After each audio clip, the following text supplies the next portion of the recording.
Kia ora te iwi e haere ake nei I te karere. Nā te kino o te huarere he maha ngā raru. E hua ake ana I te tai tokerau. Ara, ko te waipuketanga o te whenua me ngā kāinga, te hikokoretanga, te katinga o ngā huarahi, me te inati o te mahi whakapai anō. Kei te whakapōrearea hoki te huarere o te wā nei I te hiahia kia whakawātea anō I te huarahi namarua mā te whārua o Waiōweka. Kei te whakahaerehia te taumata wānanga reo I tēnei wānei ki roto o whangārei me te wawata ōna kia piki taumata ngā kai kōrero I te reo Māori no te tai tokerau.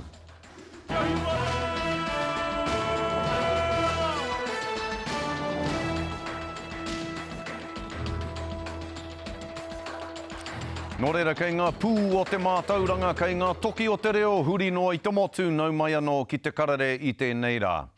E hoa mā kua tau te kēkē ao o mamai nui o mamai roa ki rungi I te iwi o Ngāti Pikiao me Ngāti Rongomai. I te hurumututanga o tētahi o ngā pitomata nui o te iwi o Mātene Simon I ko tata ake nei. Ko ia tētahi o ngā toa haka o te kapa o te piki kōtuku. Engari he toa anō hoki ki te whakapapa, ki te whai kōrero me te taki I ngā karakia o tūwā uri uri whā io hei tāanga wairua mo ōna matamata huanga. E mā iti tonu nei ia, ka huri ki te takahi I te ara, ki te tatau o te pō ki te tatau, a te ku watawata o te atu. He ai ki ngā whakamārama e ahu mai ana I te rohe o te arawa Ngāti o Homairangi, ka kawea tōna tū pāpaku ki te whare o hou mai tawhiti, ara ki te marae o Pounamu Nui I te taha o te moana o te rotoiti, hei tangi, hei mihi, hei poroporo ā ki, mā te tini ngero. Au e taukuri e. Ki ngā take o te ao kiko inaia nei, e hoki ana ngā mahara o te hunga o te tai tokerau kia Huripari Gabriel, me tōna kaha ki te hai I te rohe. I roto I nei rā tata nei, kua rā ake anō a tāwhiri mātea me ōna hoa ariki o te huarere ki te hau patu haere I te tai tokerau. Me te whakapai a ngā mātanga huarere o te ao tangata nei, e hara tēnei I te mutunga, engari ka haere tonu te heke o te marangai me te āki a te hau, tainoa ki te mutunga o te wiki. He maha ngā raru e hua ake ana, ara ko te waipuketanga o te whenua me ngā kāinga, te hikokoretanga, te katinga o ngā huarahi, te inati o te mahi whakapai anō, tuia ki tēnā e toromi ana ngā ratonga āwhina I te nui o ngā karanga āwhina kia rātau. Tēnā kia tahuri ake tātou ki tēnei pūrongo nā mārena mane.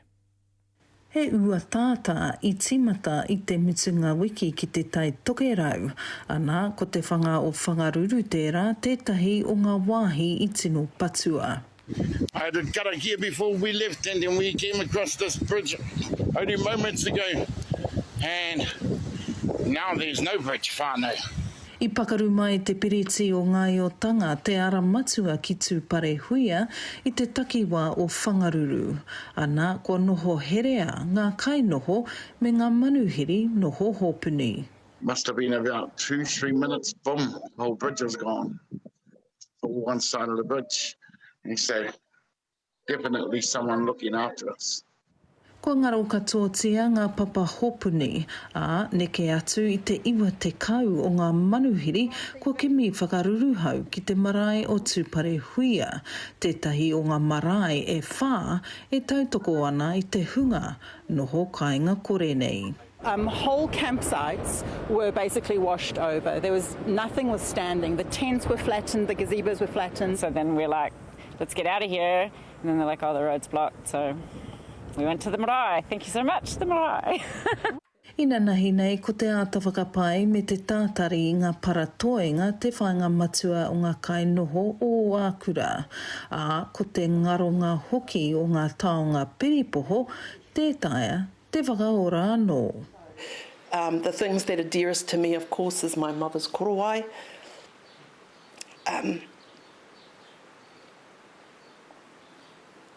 And my puka, my books, with I'm a rongoa practitioner, so with handwritten manuscripts, they're all gone. It makes you more aware of how important it is for us to protect the mātauranga, because in one night, so much can just be swept away. Ana ko te whare hāpuri hoki tērā, kua huri pokina, kua noho pōkai kaha katoa. Pretty devastated really. We'd only just finished tidying the hall all up, upgrading it so that it was usable and useful, and people were really using it a lot. And and it was set up in the morning for a unveiling for the local people here, and to be greeted with this, all their food in the fridge, no power. Kua hua mai te nui o ngā mahi whakapaipai, tērā pea ka he ke atu tonu te āhuarangi i te mea e matapaetia ana ka ua anō hei te mutunga o tēnei wiki. Mārena mane, te karere. E te iwi ko ia tētahi o ngā mānga e Moteropu Kākāriki. He uri anō hoki no te iwi o Ngāti Wai, ko Huhana Linden tēnei, e hono mai nei ki tā tātou wānanga i Naiane. E hoa kua riro mā Ngāti Wai a te karere 2026 e whakapuare, ko āpere hama hei pū kōrero tāne ina nahi ko koe, hei pū kōrero wahine i tēnei rāne. E mihi ane kia koe Huhana, tēnā koe. Tēnā koe te mana haotira, tēnā koutou katoa e te motu. Tēnā kōrero mai, kei te pēhea te huarere i ko i a koe i tēnei wānei. Kei te anga atua hau ki whangaruru ki te raki i Naianei. Ki pai tēnei traka i ngā rawa, i ngā kai ki te toha haere, ki ngā whānau e noho here tonu ana ki te kāinga. Kei te mau tonu i te kāinga, etahi e kore hiko, ko te nuinga he hiko ki roto i te kāinga. Nō reira he painga tērā. Ka puta tonu mai tēnei mea te marangai ki roto whangaruru, ki roto i te rohe o whangarei tonu. Nō reira koea ahau me taku iwi, e whai haere kaihia ngā whārua, kaihia o tātou whānau e ngoi kore nei, me te whakapuare i ngā marae puta i te rohe, he painga ki roto i te mahitahi. Nā reira, ko te tai tokerau anō tēnei e noho nei ki raro i te karawhiu a ngā ariki o te huarere. He anga kōrero o te wā, mo te rohe tonu o Ngāti Wai. Tokohia ngā whānau kua raru, ngā whanaunga rānei kua raru, ko wai ngā marae kua whakatūwhera nei o rātou kuaha, hei manaki mā rātou i te marea kua raru i te huarere o te wā. Ai, kapi katoa a whangaruru i tēnei raru i tēnei wā tonu me te rāwhiti hoki. Nō reira, kua puare a te marae o te rāwhiti, a tūpare hui a angai o tonga o te tau rete anō ko mōkau, me te mihi nui ki te iwi kāinga e manaki nei i te hunga tūruhi, anō i te hau kāinga. Ko tētahi o ngā raru nui, ko ngā wai para, ngā wai tūtai hoki, me te inu i te wai Māori. Kua mimiti tonu, kua pakaru, kua tino māku, anō te whenua, nō reira kua kitea hau ki runga i ngā rori, i ngā kaimahi, i hihi ana ki te whakapaipai, engari ka heke tonu mai te ua. Nō reira mihi atu ana ki te mahitahi a te hāpori me te iwi kāinga, me era o ngā kaimahi o ngā kai kaunihera, e puta mai ana pēnei i te koro matua i tēnei ata, kia tiro haere, kia tūtaki ki te whānau. Nō reira, ko te iwi, ko ngā marae, ko te kaunihera ārohe, ko etahi o ngā ratonga o te hapori e āwhina ana. Kua matika ake rānei te kāwanatanga ki te āwhina i te rohe o te tai tokerau o tira i te rohe o Ngāti Wai i tēnei wā.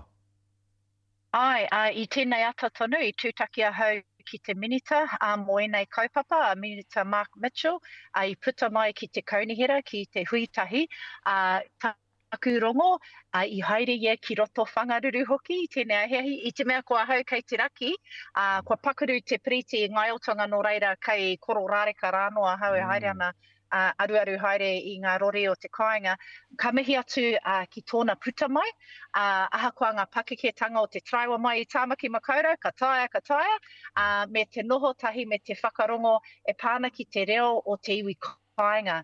Mihi ana ki ngā kaunihera, engari ko te iwi kāinga e tino mōhio ana ki ngā pakeketanga o te wā. Tika marika tēnā kōrero. Pātai whakamutunga Huhana, ko te roia Māori nei, Tānia Waikato, me tāna whakatau o kawa i te pouka i te teko, ka atu ia mā ngā kākāriki ki te kōwhiringa pōti o te motu i tēnei tau nei. Hea ona āhuatanga tāngata, pūkenga tāngata rānei e puta ake ai he hua i aia kia koutou ki ngā kākāriki o tira ki ngā whāinga a ngā kākāriki i tēnei tau pōti nei. ai mihi atu ana ki a Tania Waikato me tērā tū. Te tono o te wikainga o Ngāti Awa ki aia ki te tū, ki mua i te paukai, tō tātou ariki nui. Kei aia era o ngā pūkenga te ture, anō he mātanga ia mō ngā ture taiao hoki, nō reira he painga anō tērā mō te rōpū kākāriki mo te iwi Māori. Nō reira, koe ahau e mihi atu ana ki aia mo te tono mai me te whakai o te pāti, mo tēnei kōwhiringa āmotu e tū mai nei. Ka pai, ka mutu he Māori anō tēnei kua hono ki ngā kākāriki mō tēnei tau nui kei mui te aroaro. Ka mihi atu kia koe huhana i o mahi nui hei oranga mō ngā whānau ko raru i te huarere i tēnei wānei i roto i tōrohe o Ngāti Wai. Ka mutu, e rere ana ngā whakaaro nui o mātou katoa te karare te motu whānui ki a koutou i tēnei wā uua toimaha hā rukiruki nei no reira. Ka mihi kia koe te tuahine huhana Linden, tēnā koe. Tēnā koe, tēnā tātou. Hoi no rei te iwi, kei te whakapōrea rea hoki te huarere o te wānei i te hia i te tūmanako kia whakawāte anō i te huarahi namarua mā te whārua o Waiōweka. I raru nui nei i ngā rānei i te maha o ngā horo whenua ki runga. Hei tā ngā whakatefa o te wā, he nui ke atu te rarunga o taua huarahi i tā ngā mātanga i whakaaro tuatahi ai. Tērā pēr ka kati tonu mo te hia marama e tū mai nei, kaua mo te hia wiki noa nei. Ko tēnei katinga e tāpiri ana i te rima haora ki ngā haerenga a ngā kaitaraiwa, i nā rā hoki me haere rātau mā te huarahi matua nama toru tekau mā rima, mā te huarahi matua nama rima rānei. Nō reira, ka whakawhiti atu a te karere ki te rohe o te aitanga māhaki i nāianei ki te rapu whakaaro i tēnei o ngā rangatira o taua iwi i a Willie Te Aho, arā mo te katinga o te huarahi mā te whārua o Waiōweka. E te tuakana Willie, tēnā koe, mihi ana kia koe hoa? Tēnā koe, takuranga tire, Scotty. Kuhuna tō pōtai kai kōrero huarere, Willie, ka ki mai ai e pehe ana te huarere ki tō takiwā i tēnei wānei. Tika tonu ngā kōrero ko kōrero tie huhana kai te raruraru tātou te iwi Māori. I enei tuāhuatanga i te rāhoro i haere taku iwi ki ahuriri ki rotorua ki te haere whakaeke i runga koko hinau. I hoki pērā atu taku iwi nui atu i te waru haora i runga i te rori e haere ana. Engari ko te whakaaro matua ki a rātau e noho ana i ngā parenga o te Waiōweka. Nui atu i te tikaumārua ngā whānau ka noho ki roto i te puihi. Nā reira ko te kaupapa matua kia tiaki nā rātau. Tuatu i tērā ko te pai tawhiti me ki. Te whakatika i ngā rori kia kore e pērātia anō i roto i ngā tau ki te heke mai. Nā reira, ia te wā ka marangai ka pēnei te āhua. I pēhea ngā whakaaro, ngā piro rānei o tira o te haukāinga i te wā i rongo ai koutou. Kua raru anō te ara mā te whārua o Waiōweka i te huarere ka kati tonu pēr mo te hia marama kāore e kore i noho te matangurunguru tanga o tira te hōhātanga i roto i o koutou ngākau. Kua katia anō tēnei huarahi matua nei. Tikara wātu i tērā tau i huitahi mātau i te pirimia. Ki te kia atu ki aia, koina i tētahi o ngā huarahi matua ki a mātau o tūranga o te aitanga mahaki. Kaua e mētia mai he plastic i runga, hō mai ngā rawa kia whakatikangia tūturutia tēnei huarahi matua ki a mātau. Ina nei ka haere mā te huarahi, haere ki roto Ngāti Porou te whānau apanui ngaitai te whakatohea, ko te tawhiti atu whāhaura, kia puta atu i te taharaki, engari te huarahi māma me ki, te whakaheke haere ki te wairoa ki ahuriri piki ake ki runga taupo. I te mea ko te haere i roto Waikare Moana ki Waiōhau, he raruraru i te mea tēnei ua ka pā ki era o ngā puke ka raruraru anō te rori nā reira. E hari te mea he māmā te oranga, te rongoa moena i rori, engari mā te pūtea, ka ea ai ngā kaupapa katoa, koe kite ai tātou i roto i te hauraki, nā te poto o te wā i whakahaungia ngā rori, kia pakari mo te haere o ngā motuka, ngā taraka, koina te tino hia o te aitanga mahaki, o te whakatohea anō hoki. I te mea he lifeline tēnei huarahi ki a mātou. Tika Marika, tēnā kōrero. Nō reira i ki koe, i kōrero koe ki te Premier, mō tēnei huarahi matua nei ki o koutou o te tai rāwhiti. Ai rā nei taringa whakarongo, ia ki ana koe ko te pūtea te mea nui, mena ka whai pūtea ki te whakatika i enei āhuatanga. Tērā pēr e kore e hokia, hei ngā tau e tū mai nei. Ai rā nei, ki o whakaaro, kei te whai whakaaro te Premier, ki te tuku pūtea ki tēnei huarahi, kia kauai tēnei āhuatanga e hokia i roto i ngā tau kei mua i te aroaro. Kaore. I te mea i roto i tā rātou ake rautaki ko ngā Roads of National Significance kei wāhi ki atu. Nā reira, ka noho tonu mātou o te whakatohea o te aitanga māhaki i roto i tēnei tuāhuatanga. E hari te mea ko te rori anake ka rarurai mātou, ko te traiwa mai i ngā whare, hei ahurutanga mō ngā whānau, ko te haere o ngā kapa ki roto i te kapahaka, ki roto i te waka ama, mātou katoa ka raru i enei tuāhuatanga nā reira, ko te inoe nui i roto i tēnei tau pōti, mā ngā tōranga pū Māori Pākehā, e whakarite tētahi rautaki, kia ora ai mātou i roto i tēnei takiwa, mātou o te whakatohea me te aitanga maha ki te mea, ki te kore, ka marangai pēnei te kaha, ka raru anō tātou. E hoa, e taku tuakana me pēnei taku ki atu ki a koe, hei whakatepe ake i tā tāua kōrero, mena he tangata i tēnei ao. Ko ia te tangata tika, hei kaua i tēnei tohe ki te Premier, ka ari ko atu i a koe, ko koe te tangata tika, hei kaua i te tohe nei. Me iana ki a koe te rangatira Willi, i ena whakamārama katoa. Tēnā koe kia kaha koutou. Tēnā koe i taku rangatira. Ka pai, e mihi ana. Hoi anora e tiwi, hei muri aki i ngā whakatairanga. Kei te whakahaere hia, te taumata wānanga reo i tēnei wānei ki roto o whangārei me te wawata ona. Kia piki taumata ngā kai kōrero i te reo Māori, noroto i te tai tokerau. Kia mau tonu mai.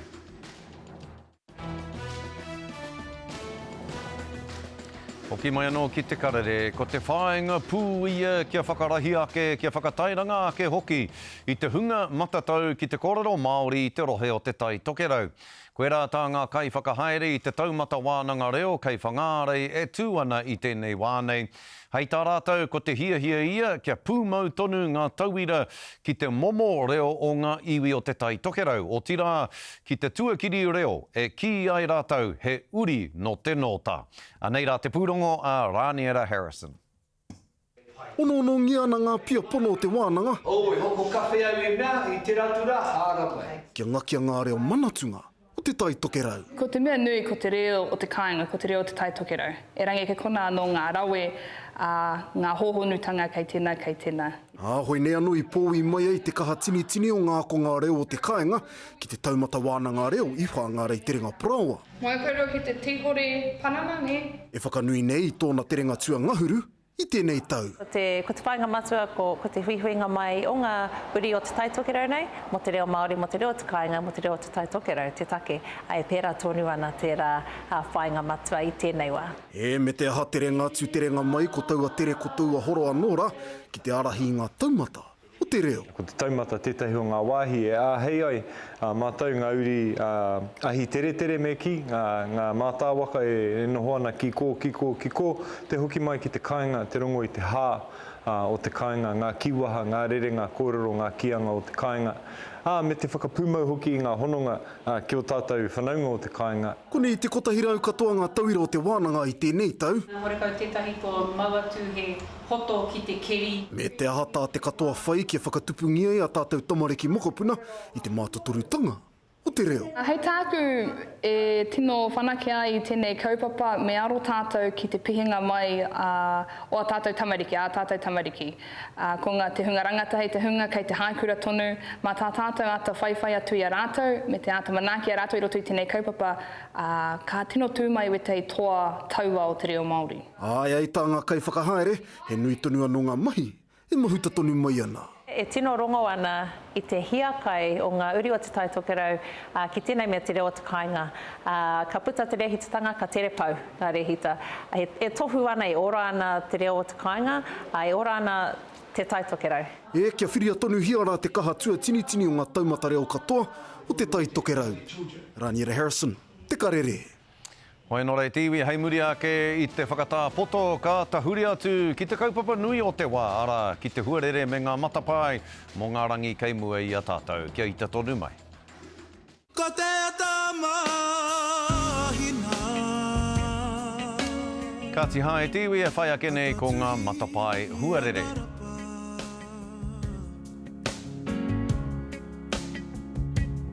Ai a te putanga.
Tāhua hoki o tērā waiata nā te piki ko tuku. Koe nā tātou kōrero mō tēnei rā e karema me te tuku tonu atu I ngā whakaaro nui.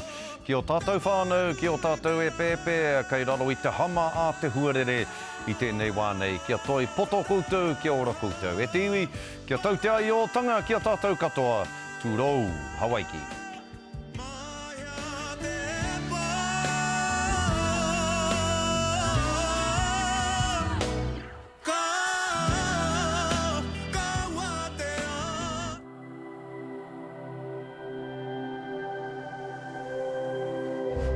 Ko te reo, te take.